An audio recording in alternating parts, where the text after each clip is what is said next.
The moment had arrived.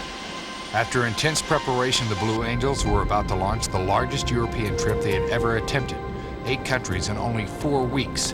For decades, they've been entertaining American audiences, but only a few select sites overseas had had the chance to see the team perform in person, until now.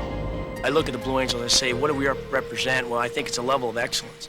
And we try to demonstrate it in flying, but in reality, it's America.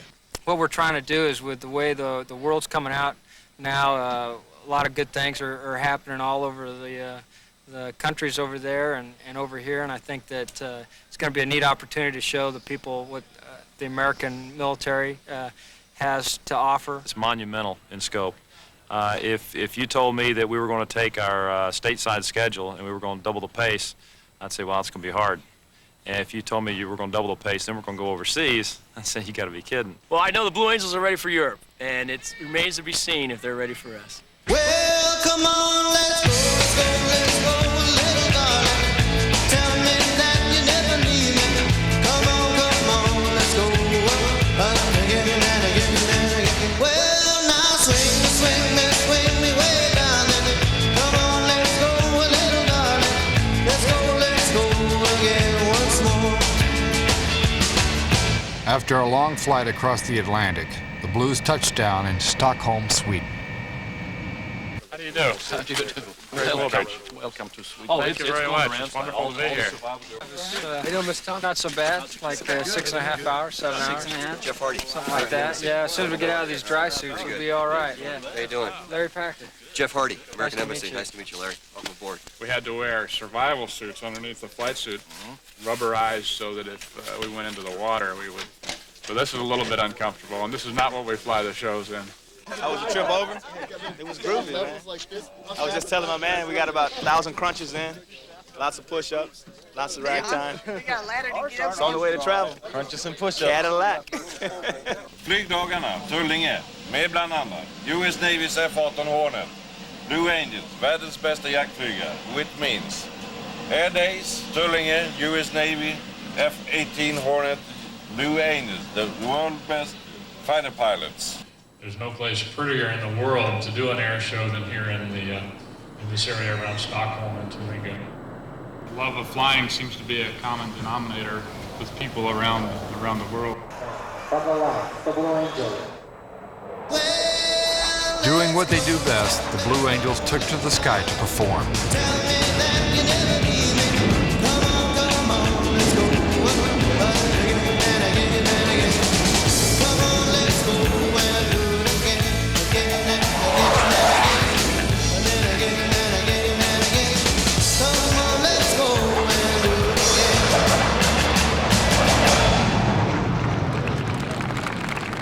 After each demonstration, the pilots always make it a point to go to the crowd line as a thank you to the people for coming to the show. Everybody have a good time? Yes. All right. Have you a good time? Yeah, I had a great time. Hi. How are you? Do you speak English? I don't speak Swedish, sorry. Talk.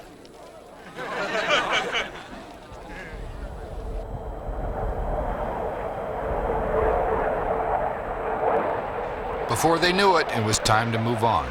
Stockholm was only the first of 8 countries on their tour.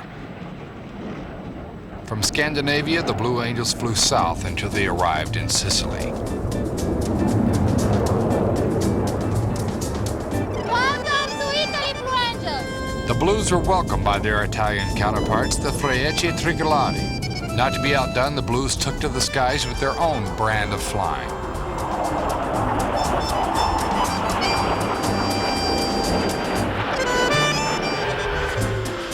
Following each maneuver, the Italians had just the right words to express themselves. Bellissimo! Okay, bravo! The guys are great, very friendly. I think we should tighten this relationship, but it's already tight. I think it's very good. We always meet American pilots and also in the past. Now we start meeting the Eastern pilots. That's good. We should always go together and maybe one day we make a dream team of aerobatics all together. The Blue Angels wanted to meet Eastern pilots as well. That's why they were thrilled to make their next stop at Plovdiv, Bulgaria, the first former Eastern Bloc country on their tour.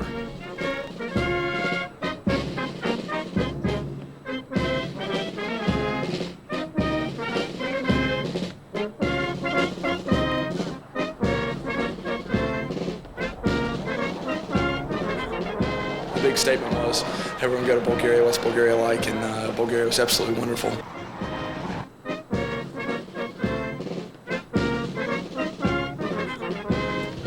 Like the former Soviet Union, Bulgaria had only recently abandoned communism for a democracy. The Iron Curtain had been parted, and the Bulgarian people were anxious to welcome the Blues to their country. Commander-in-Chief of the Bulgarian Air Forces and Air Defense, you're welcome, sir, on the territory of Bulgaria. We're really honored that you would have us visit your country. We feel like it's very important for us to be here. We had an opportunity to visit several different countries in Europe, but when Bulgaria was an option, when we were graciously invited, we felt it was very important to come and visit with the people and share with you some of the things that we enjoy in America. I would like to thank you за удоволствието, което ще ни доставите. And for making efforts to improve the relationships between Bulgaria and the United States. И предлагам да вдигнем чаши.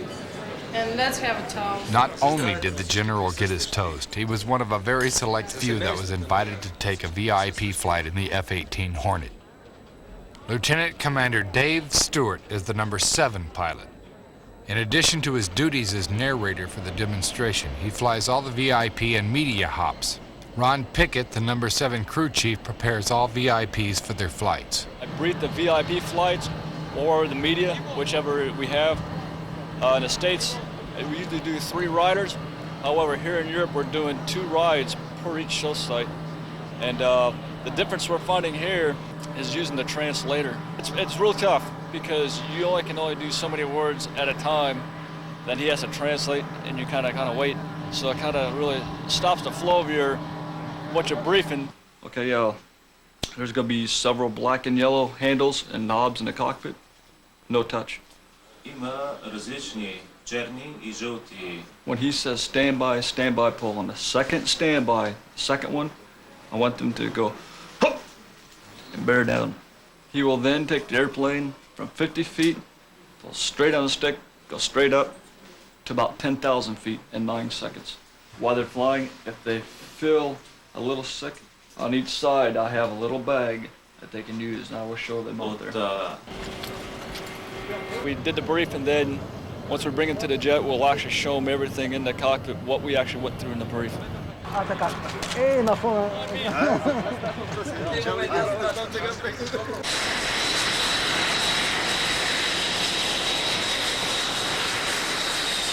It's real interesting. Sometimes some of the folks are real brave on the ground, and they're not quite so brave once you get them in the air. And other people are very, very apprehensive going up, and once you get them airborne, they want to see everything again. It's real interesting. It really is.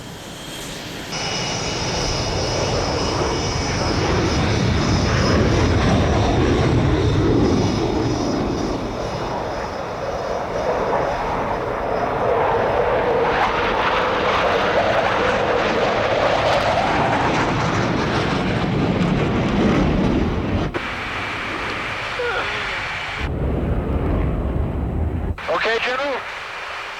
Okay.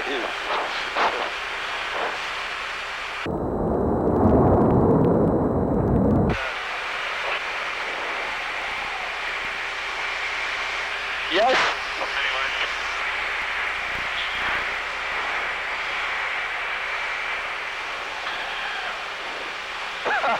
Okay, okay.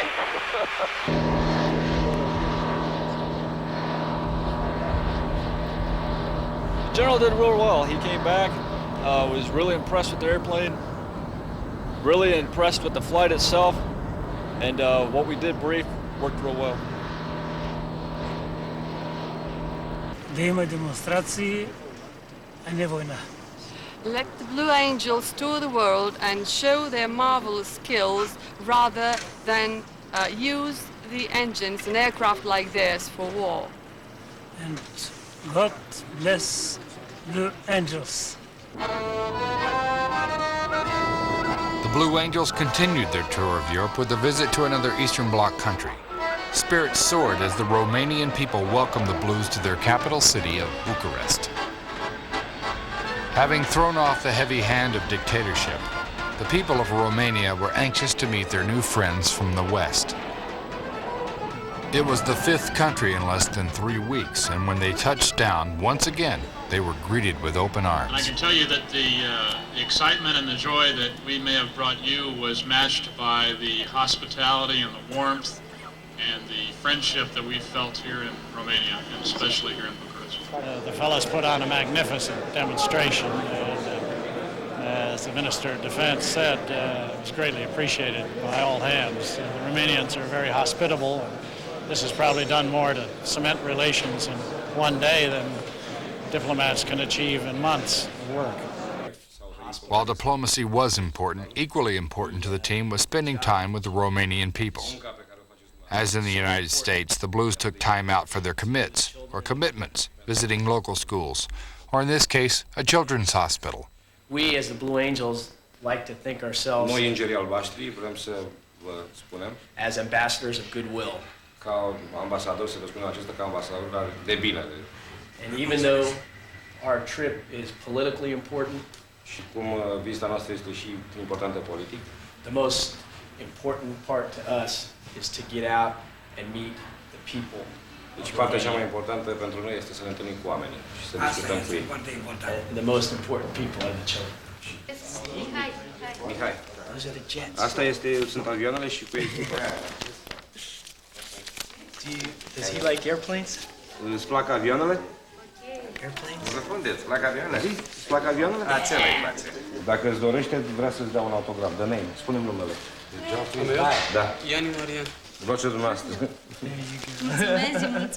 Of all the things we do at an air show, besides the demonstration, that's the most important thing, is talking to the folks and the kids in that town, letting them meet the pilots. You know, it's so that there's not, when they're looking in the sky, they're not just seeing a jet, they're seeing a face in the cockpit. You know, hey, I know that guy. He came to my school.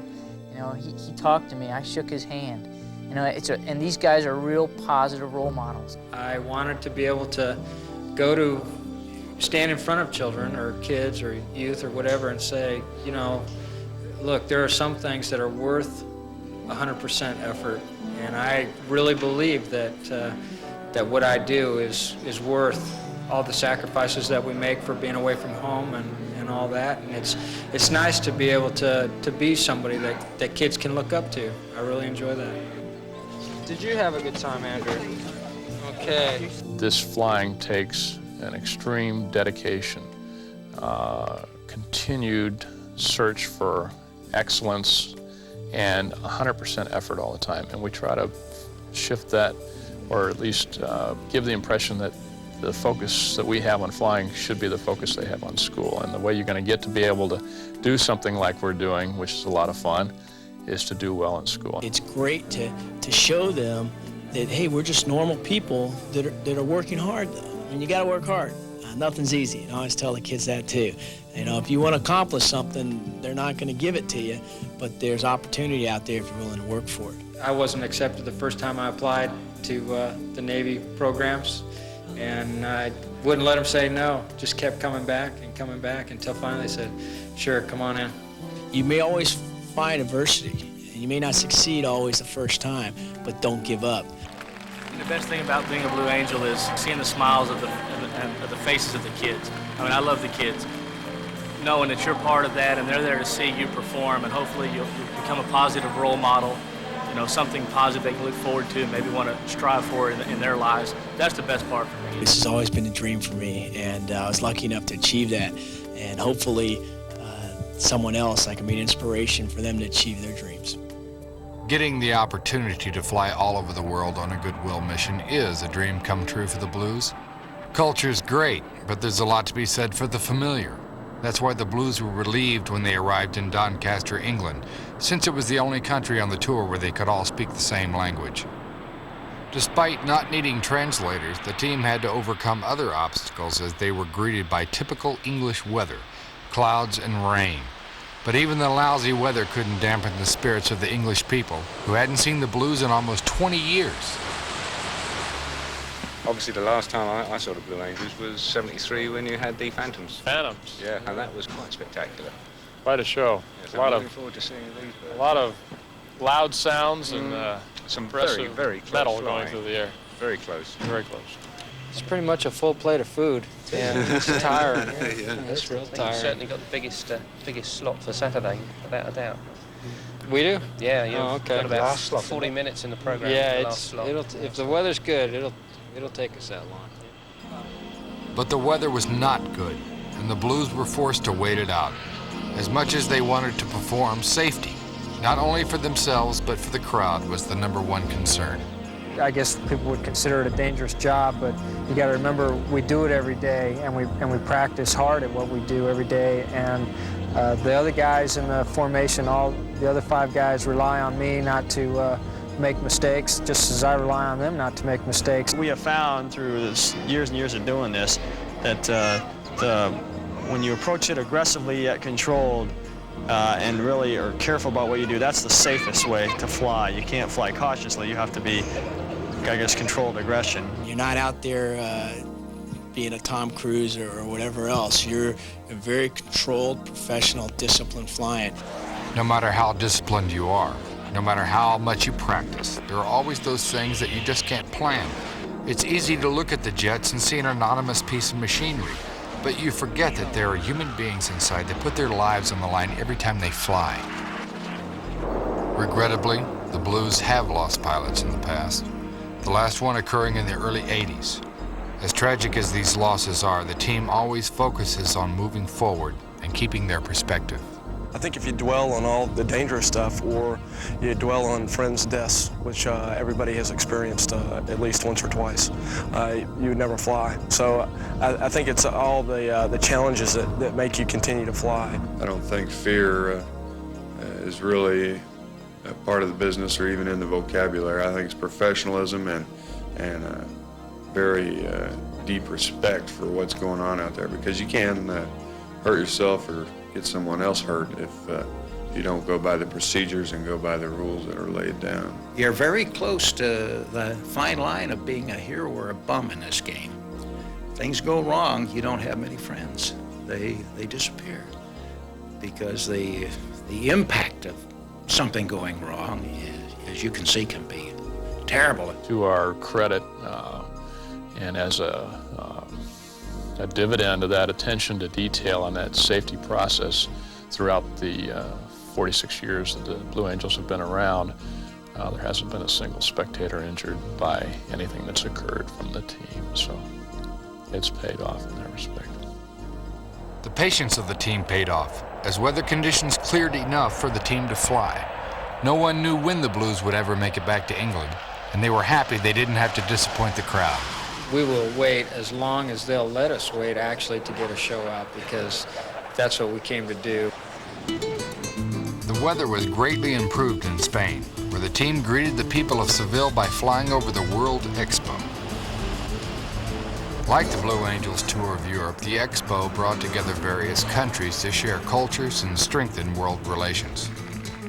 At the Expo's pavilion, the Blues were introduced to the crowd, where it seemed they signed more autographs in one sitting than they had in all the countries combined. In less than 1 month, the team had visited 7 countries, and Russia was still to come. As much as they enjoyed traveling and meeting the people, the team started to miss their families back home in the States. Through the year, the team is on the road about 300 days, so it doesn't leave much more than 60-something after that you get a chance to stay in Pensacola and be with your family. Do you have your families with you, all of you, normally? No, I was the only lucky one that had my wife had the time to come to a show. I think out of the 9 years that we've been together, I think I've made it for 2 or 3 of my anniversaries. So, yeah, I've been on the road somewhere, either in the fleet or somewhere. Yeah. Some of the wives do come to some of the shows, but it's all out of pockets, whatever you can afford. And it's like this trip, Everybody, you think, well, you're going to London or you're going to San Francisco or someplace like that, but they don't realize that you're working while you're there. The hardest thing for me is being separated from the wife and kids. You know, we're used to that being C-130s in the Marine Corps and everything anyway. We're used to being away a lot, but this is probably even more so than I thought before I came down to the team. Well, our 4-month-old, I think I've got to spend a total of about 7 days with him out of 4 months of his life. I'm up front with my kids, you know, and I tell them, hey, I have to do this job and I'm gone. And I have a real supportive wife, which means a lot, I think. You know, she supports what I do, so while I'm not at home, you know, she always talks up what Daddy's doing. We all live in Pensacola, and sometimes we see each other in shows and sometimes we don't, but usually there's a support group, you know, in Pensacola, since the guys are gone so much, even more so with this European tour. That's about how you survive doing it. It's a lot of phone calls, and then when you are home, fortunately with the little bit of time that we do get off, that you try and spend as much quality time as you can with the kids and the wives. It's funny because my oldest one is just now coming to realize that I'm going away a lot and what I'm doing. The other two don't realize it as much. To help him kind of cope with it, we've got a big map, and my wife kind of pinpoints, you know, where Dad is this weekend or what he's doing, and it kind of helps him relate. It's tough. It's tough for the families. It's tough for the guys on the road. But that's one of the reasons why the tours are short. You know, everybody gets the opportunity to do something that they wanted to do for years and be a member of this organization. And just like anything else that you want, there's a price that you have to pay, and that's probably the biggest price that any of us pays is the separation from our families. Being away from their families is a huge price to pay, but the Blues couldn't go home yet. The most important stop on the trip was just around the corner. After decades of being bitter enemies, the Blue Angels were about to make history by being the first United States flight team to ever perform over the skies of Moscow.